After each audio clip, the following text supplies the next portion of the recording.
Peace to the planet Earth. We're back on a wonderful, wonderful Thursday.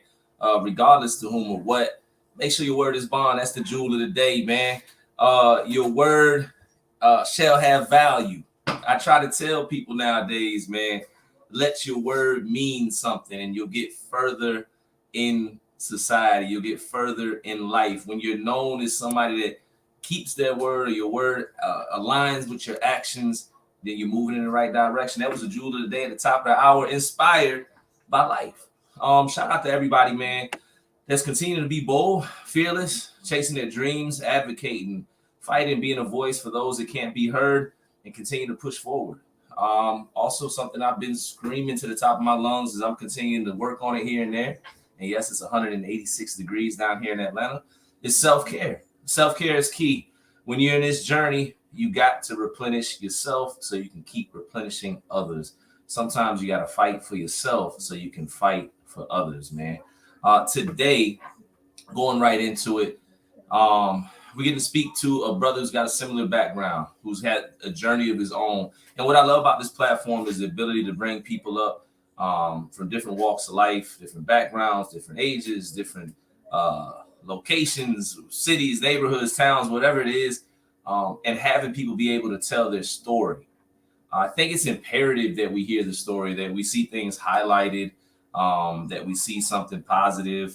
And one of the things I like to shout out to this brother right here, man, is he was supposed to be on here last week. We had some technical difficulties, but one of the first things he said was, man, my wife's my support. And I could definitely relate to that, man. So shout out to the support. Shout out to this brother. And yes, it is 187 degrees. I'm sweating. Let's get into it. And as we get into it, and I bring this brother up to introduce himself, I ask yourself, how much do you relate to this conversation? Whether you have been incarcerated or not, what can you relate to? What can your loved one relate to? And what can you gain? Let me go ahead and bring my guest up, man. The good brother, how you doing, brother? I'm doing fine, brother. All praise be to Allah. Most definitely. I can relate to every aspect of the conversation because I was incarcerated for 30 years. I already know. Get into it, man. Just talk a little bit, whatever you want to give up as far as your background, just briefly. And because I want to say this before you do go. You just said 30 years.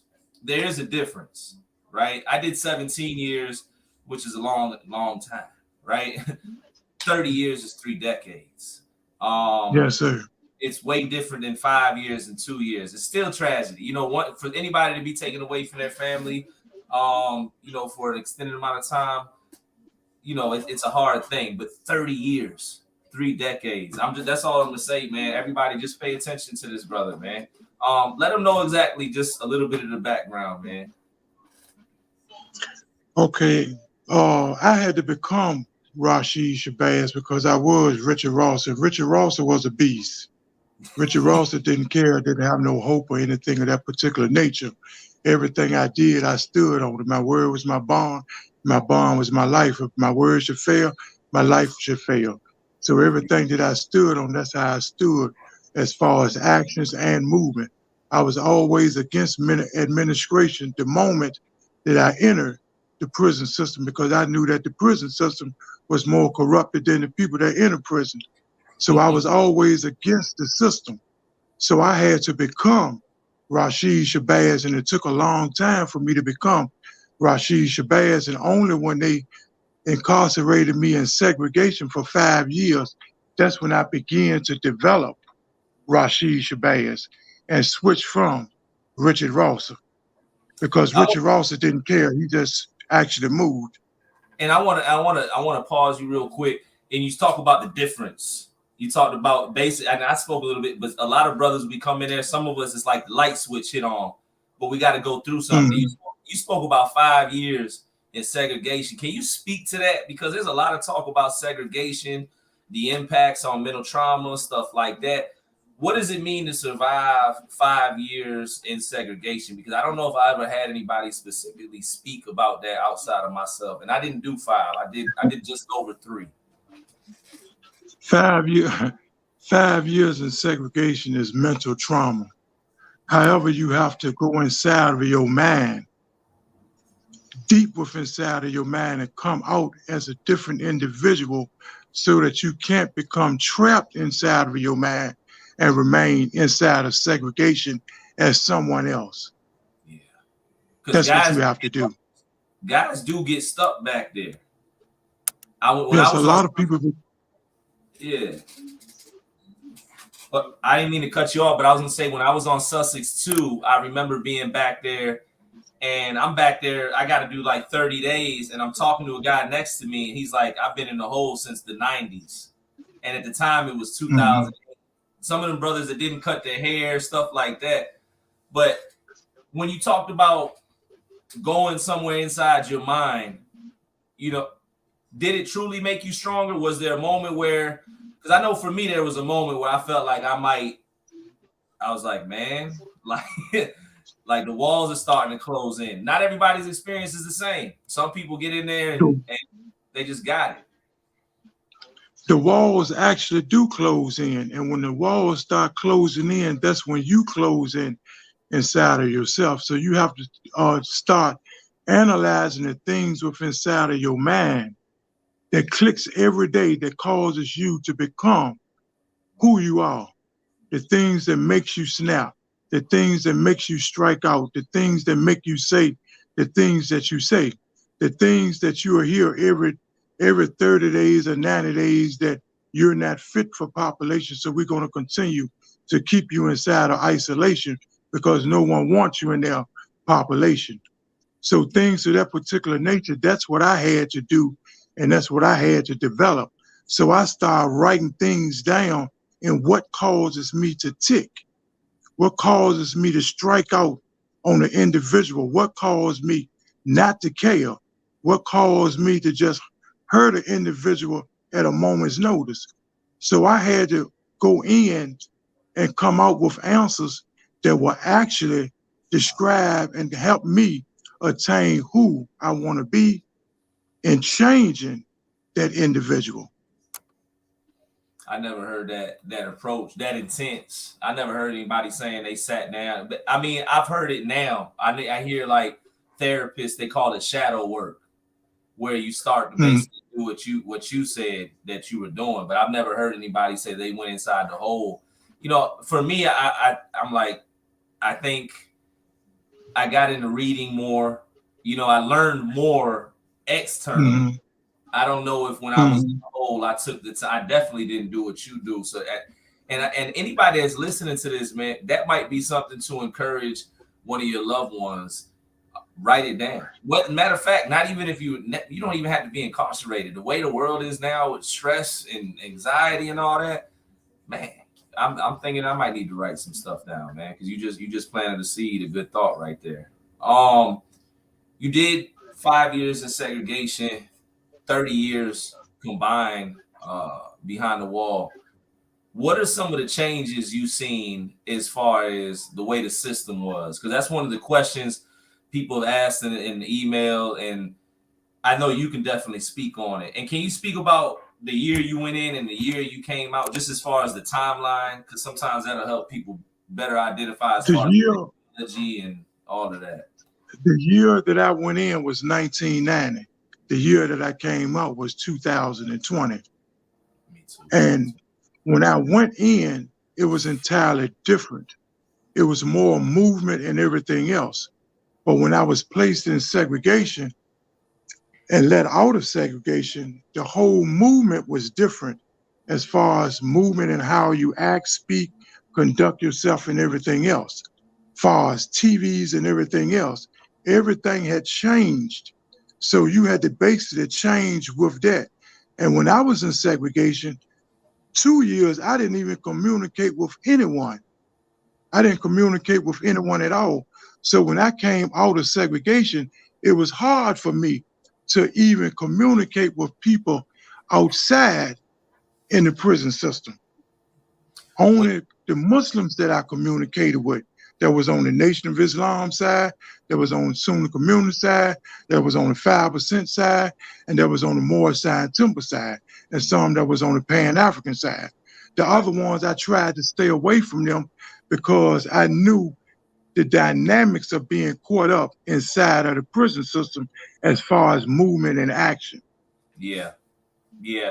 I think it I sometimes I take calls from loved ones, and they're people that, you know, their sons or their husbands, somebody they're incarcerated, right? Somebody they care about.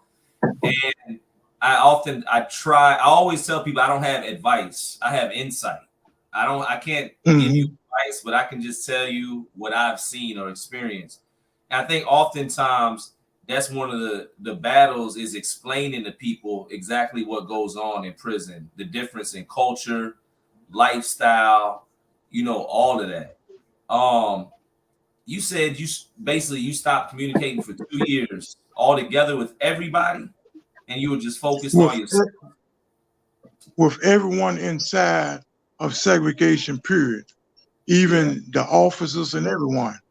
I didn't even communicate because one time when I was in segregation, I asked an officer that was, and they put glass in of my food for me to eat and actually tried to harm me. So I was trying to be harmed by the officers as well by the things that I was doing inside because I didn't care about the officers because I knew that they were corrupted and I knew that they wanted to harm me. And if you harmed individuals around me, because they would go inside of people's cells with their suits on and just beat them up. Yeah. And then come out and act like nothing never happened. No question. So, okay, I was going to retaliate against.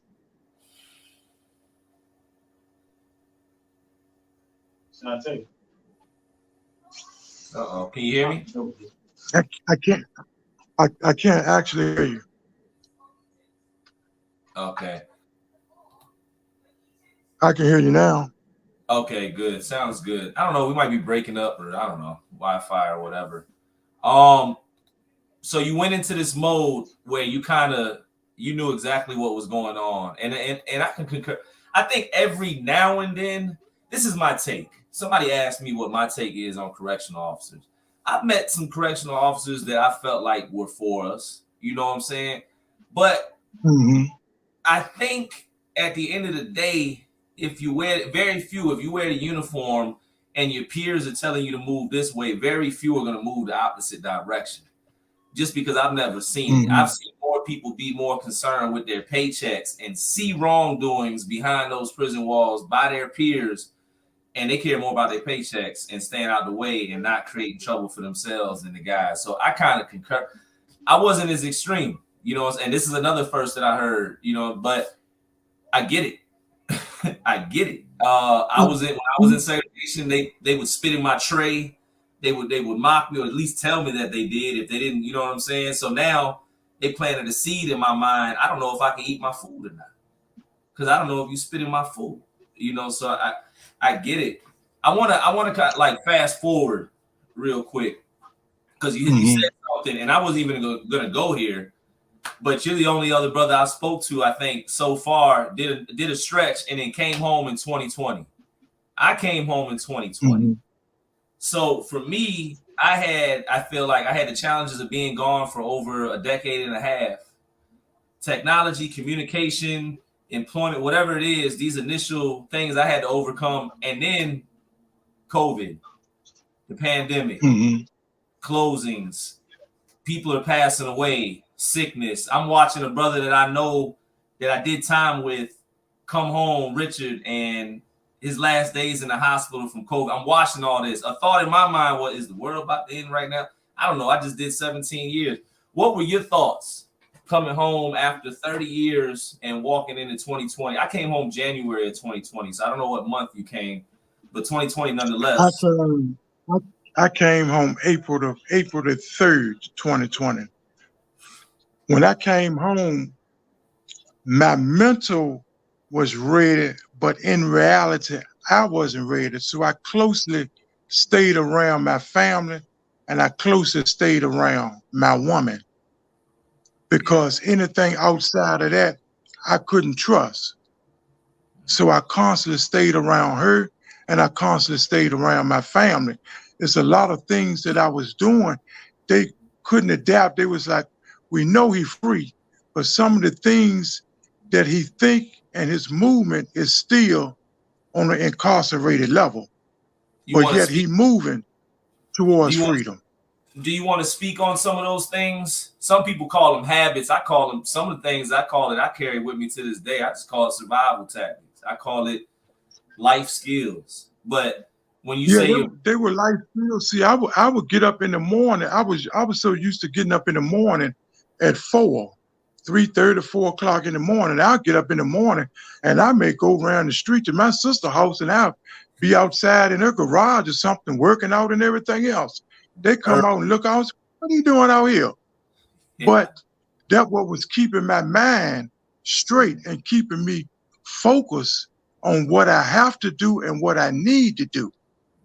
right, So then when I went to get jobs, the jobs were through me because the way that they communicated with you on the jobs, it will allow you to result back to a negative behavior very fast. And my first job, I was at Amazon, and can I stop that you didn't right? last very long.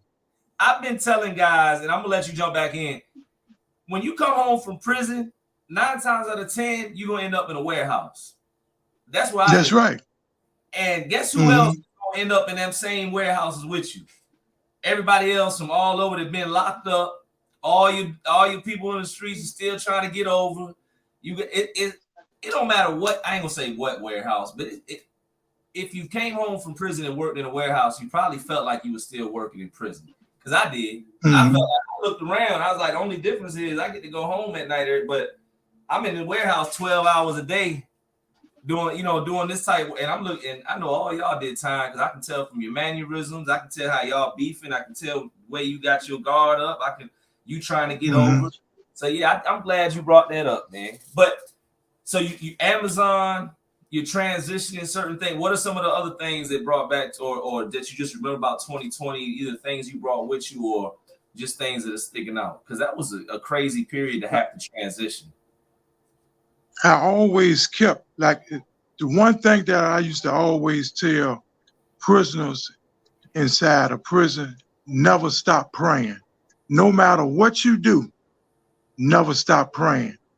Never give up on praying. And that's something that I always do.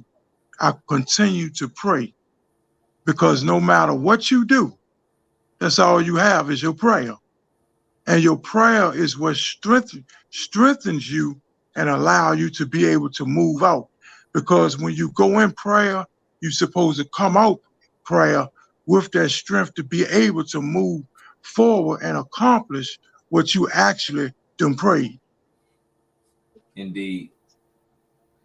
What do you say to? Because I know you've seen it. I've been home just 3 months more than you have. I've seen brothers that have done long periods of time and gone back. What do you think? Because sometimes loved ones are asking those questions. What are some things that you can share? What have you seen or heard, or what's some advice you can give as far as things to avoid? We've had people get up here and talk about situations and relationships, but what are some? Because I just look at you. I know some of your peers. You're married like I am. You work, you grind. You know what I'm saying. So I know you're successful. But what are some things you can share? Some of the things you've seen as far as both sides, because it can go either way. Not for us, but with the wrong decisions, it could. In reality, a lot of people is unable to adapt to society. They're so used to being confined inside a prison and rules are set out for this time, and that time is structured. But out here, you're able to move and you have to set your own structure and how you move. And some people come into society and they are unable to function because now they don't have no one to set out a structure for them and how to move. Mm. Yeah, yeah. I'm gonna tell you something else that have impacted me. I was so used to structure and predictability that I wasn't prepared mentally for all the things you can't control out here. Because it's totally different. In prison, Mhm. you set your watch by, you know what's going on. You've been there long enough, you know when lunch gonna be. you know, when the phone's going, you know, all that wreck going, you can, you know, you see it, you know what type of day it's going to be. But out here, you can't. There's no predictability. There's structure. You can create structure, but there's so many unknown variables coming at you. And not just myself. I know a lot of guys mentally they're not prepared for that part. And that's just that's why if you have a job and you have a woman, that's 75% of your day. Yeah. Go to work, be with your wife, be with your lady, come home. If you go out with her, or if you go out by yourself, go fishing or go on a walk, a jog at the park. You know, I feel you, man. That's really been my formula. That's been my formula too. I mean, I've never been inside of a club without my woman. Yeah. You know what? I think that's the common denominator. I guess we kind of naturally shifted over there. Most people that are successful that come home from incarceration, men, we do have that one thing in common, and that's usually a strong woman by our side. Somebody, a home base. We're building a foundation with somebody. We're not just, just moving around and freestyling through the streets or whatever. So I definitely agree with you. I want to ask this. Do you think, like, I don't know how long, I married my wife while I was incarcerated. And we met in 2017, got married in 2019. So I don't know as far as how long you guys know each other, but do you think prison in any way has impacted your relationship? Because I speak about it as far as mine. I had to work on communication. I had to learn how to express emotions again. And also embrace emotion. That was a hard thing for me. You might have had no issues at all, but I always ask that question. Anyone that's been incarcerated, they're going to have a major issue with their woman. Okay. There's going to be major issues on emotional and everything else. Okay. There's going to be issues. Yeah. Yeah. But you get with somebody and you work hard. And I get, for me, I just try to become better every day, man. I try. But that's the common. Get you somebody that you can build with, y'all. Like, seriously, somebody home base, come home. It's not gonna always be perfect. It's gonna be growing pains. It's gonna be adjustments. It's gonna be that. But when you stick it and see it through, it's good. It's great. I think we got a question. Oh, this is a good question. This is a question. Jenny Gibson says, "I'm curious to know how long it took you both to sleep through the night peacefully as well." You want to go first, Brother Rasheed? Well, how long it took me to sleep peacefully as well? I haven't slept really peacefully. When I go to sleep, my woman is beside me. Sometimes she come to bed just because she know I'm not going to go to bed until she's actually beside me. Yeah. I remember when I first came home, she had to go travel back to where she's from. Something was going on with the family. I couldn't go. And we had to get a dog for me. That's how I got my first dog. I got two now. But that's a good question though, about sleep. I think a lot of us struggle with sleep. We were in an environment where we couldn't really rest because it's violent, it's angry, it's hostile, it's just what it is. And then what Brother Rasheed said, when you said you get up, you got used. I was the same way, and to this day, I get up every morning 4 a.m. It doesn't matter if I don't stay up. I'm basically up anyways. I'm just laying in bed, looking at my wife, you know what I'm saying, listening to the house. But yeah, man, that sleep thing, I don't know. It'd be nice to sleep, I guess, 8 hours straight or 9 hours straight one day. Oh, wow. I'm unable to do that. I can't. I get like a good 4 or 5, and here we go. That's it. Yeah. Yeah. But I'm glad to hear you say some of the things you said, man. And I think that's the other side of the platform. It's not just for the loved ones of those incarcerated, but if you've been incarcerated, you get up here, you hear things, and you're like, okay, I'm not the only one. I'm not on an island. because sometimes you need to know, man. So it's a form of torture to deprive people of sleep. I hope you get where, we need sleep is good. And the other thing is they keep the lights on 24 hours a day. And then depending on where you're at, it's always loud. There's always noise. So there really is no silence or darkness to rest. And when you've been in prison for that long, you get programmed, I think. Or prison is actually is mentally designed to destroy you mentally. That's why they utilize lights and things of that particular nature to affect your sleeping ability and your thinking ability. That's why they use noise as a distraction where you can't go inside of yourself because they don't want you to get yourself together. See, they say it's Department of Correction. No, their badge represent tyranny. So why would you actually think they were there to correct you from issues that you need to be corrected on when yet they're more corrupted than you? Isn't it Sic Semper Tyrannis or something? I don't know. I don't want to pair. I don't want to mess it up. That's exactly what it is. Sic temper. And you with see the foot on the chest. And you see I don't know if it's a lady. I don't know, but it's somebody who's got their foot on the chest. I never knew the science behind that. But I remember because it's one of the things that got etched in my mind, I guess, subconsciously at that, because I don't ever remember staring at somebody's badge, but you see them all the time when you're locked up. So, and that's one of their signs of tyranny. That's what everything is designed up under, tyranny. That's why when people say they want to change laws, you can't change a law unless you change institutional racism. You have to destroy the system completely. You can't just go in and destroy one law because they have words that they can use to change one law into 10 different laws. That's why they write laws that kill babies 10 years before they're even born. Yeah, I think. So you have to destroy institutional racism. Do you feel, this is a question I didn't ask, what's the biggest difference with the world as a whole prior to when you got incarcerated, prior to 1990 to now? I think my answer is always, I think I answer it in a real superficial way a lot of times. I'm always like technology, stuff like that.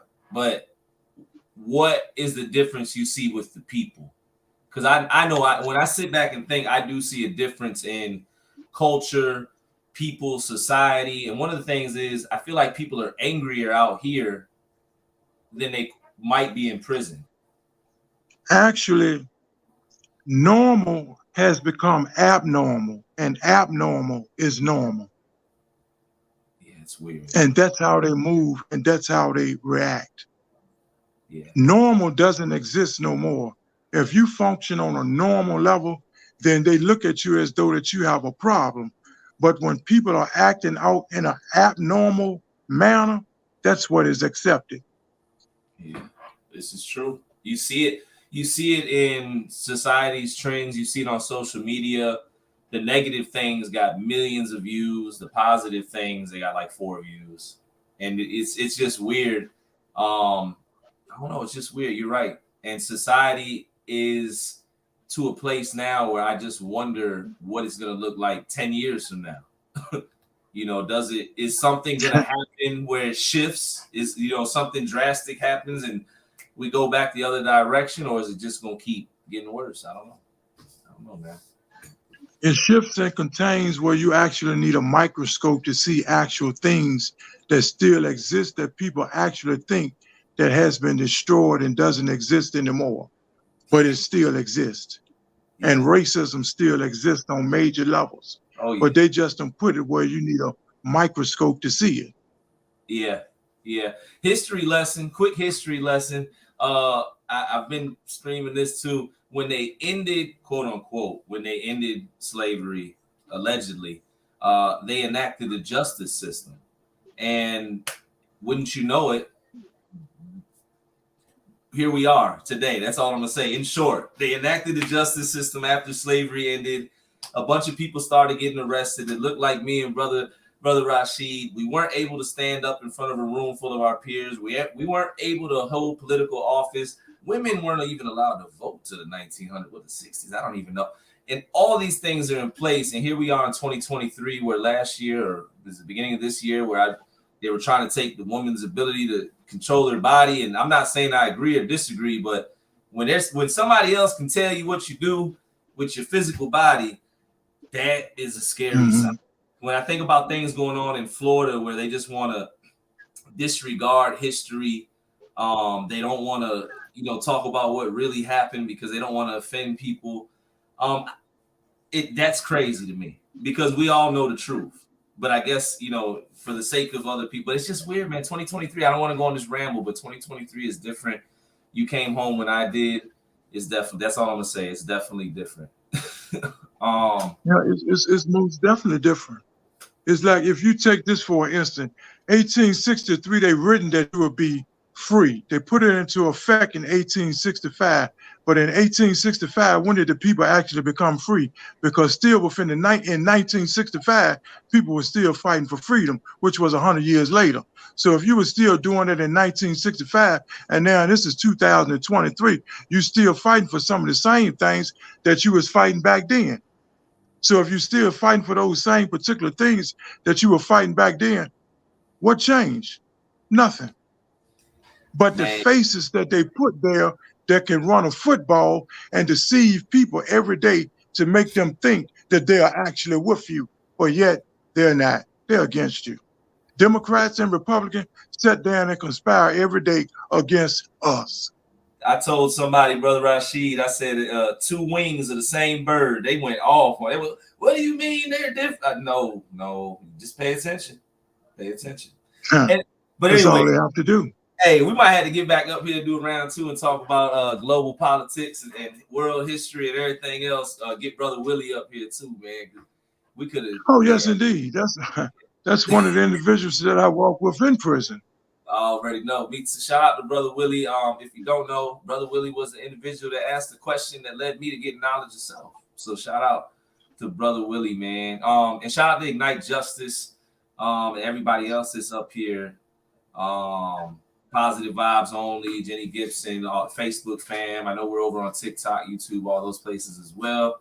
Brother Rasheed, I always you just gave up a bunch of jewels today, and I just being honest with you, this was amazing. I learned a lot. I really did. Sometimes I get up here and it's like it's inspirational and it's good, but sometimes I get up here and I learn too, and I get some jewels. Can you give us, what? First, I want to say hopefully you'll be back up here for round two. I do want to say that. But also, can you give us, the floor is yours. Can you just give us some wisdom, something to apply, something to think about, just anything that might be on your mind, to the audience, to the viewers, to anybody that's watching? Well, this is what I would say. Everybody say that they are fighting for freedom. Once you go inside a prison, you'll start fighting for freedoms that you never knew that existed. Put down the gun and pick up the book, because that's the real gun. That's the gun that gives you an education, to give you intellect, to be able to fire it at anyone you want to knock down without even killing them. But you destroying the mentality that they have that's been going on for eons. Indeed. Peace. I'm not even gonna say anything after that, man, other than I hope you heard what he said. We got to be smarter. We got to make different decisions so we can get different results. They don't want you to know what you should know. That's the truth. Brother Rasheed, it was a pleasure, an honor to have you up here. And we could definitely get you back up here for round two, man. And definitely want to see if we get Brother Willie up here at the same time so we can do like a round table thing, man. Yes, sir. Yeah, definitely. Anybody you want to shout out? Anything you want to shout out? Anything before we go, or anything else, man? To everyone that is out there advocating for prisoners and freeing them, because everyone actually deserves a second chance. And I heard a question asked on one of the shows one time: do everyone deserves a second chance? And I used to think the same thing. No, but yet everyone deserves a second chance because everyone have made a mistake. And the crime that you committed yourself, if you was given a second chance, then why should the next individual, if yet you educated yourself and came out as a different individual? I can see that. I think change is possible. The individual makes the ability or the choices to change and work on himself, learn. Change is possible. Yeah, I agree. But Rasheed, we're gonna get you back up here for round 2, round 3, round 4, round 5. Now I'm grateful for powerful voices, man, and that's all I can say, man. Salute to you, your family. Thank you. And anybody that's watching, man, you could have been anywhere in the world, but you're here with us, and we're appreciative. We're thankful for everybody that's sharing, liking, supporting, comment, all that's pushing us into the algorithm. But really, what it's doing is pushing the conversation. We're just trying to wake some people up, change the narrative, and hopefully get some people not to go down the same path we did. That's it. We're trying to fight for people that can't fight for themselves and be a voice for people that can't be heard. And that's all. Indeed. That's it. Till next time. As a matter of fact, we'll be back up here tomorrow with one of our admins from D100 TV, Brian. Support another brother from behind the wall who's home now. He's doing a lot of physical fitness stuff. He overcame a lot of obstacles. So shout out to Brian. He'll be up here tomorrow at 6 p.m., man. Brother Rasheed, Okay. peace, brother. That's it, man. I appreciate the jewels and the knowledge. And that's it. Peace. Thank you, brother. Peace to you too.